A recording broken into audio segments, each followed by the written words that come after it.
Hi, Steve Van Zandt, owner of SVZ Performance down here in Sunrise, Florida, and today I want to talk about another really popular exercise. It's super common in the rehab world, shoulder external rotation. How many of you can relate to this? You have a shoulder issue, regardless of what it is, they prescribe this exercise.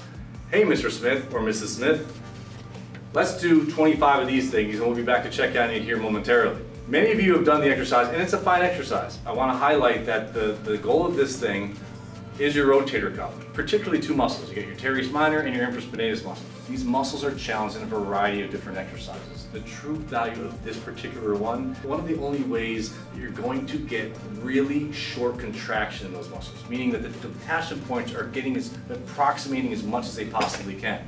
So the value of this is really that last bit. And if we're just kind of bouncing and showing up there, we've lost all the value of it. So, what can we do to make this more efficient? Well, first, if you see how I'm grabbing this handle, notice how my wrists can easily take over this entire exercise.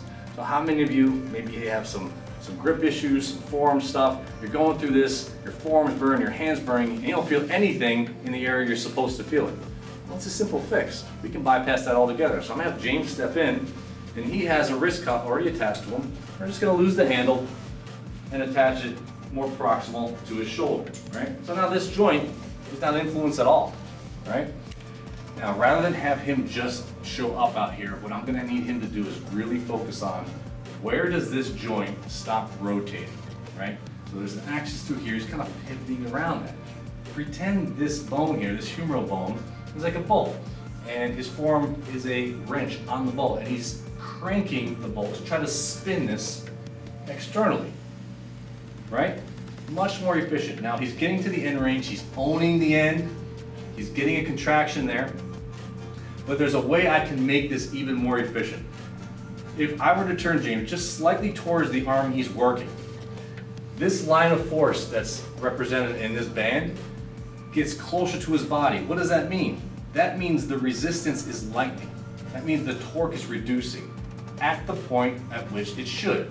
As he approaches his end range, internally, he's losing force production. As the muscles shorten, they lose their ability to produce force. Something called a strength profile inside.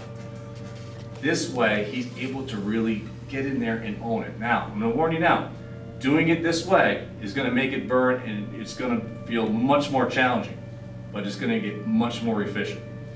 The other common issue here, how often do you see people just kind of throw their arm out there, right? They're just kind of, elbows are leaving their bodies. Right? That's not external rotation anymore. They're abducting their shoulders, trying to show up out here.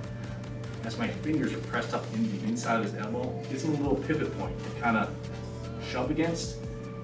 And notice he's in this nice pure rotation now. Nice pure external rotation.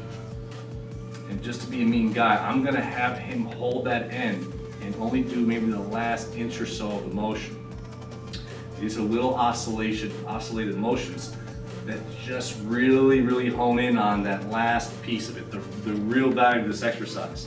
Often when we try to get these bigger ranges, we blow past the goal here and we're using our shoulder blades, right? You just kind of like moving the shoulder blades and even sometimes his body, right? So we're becoming much more efficient, much more focused. Angling his body so the resistance drops off, bypassing the wrist altogether, and then him having to really focus on spinning this out here.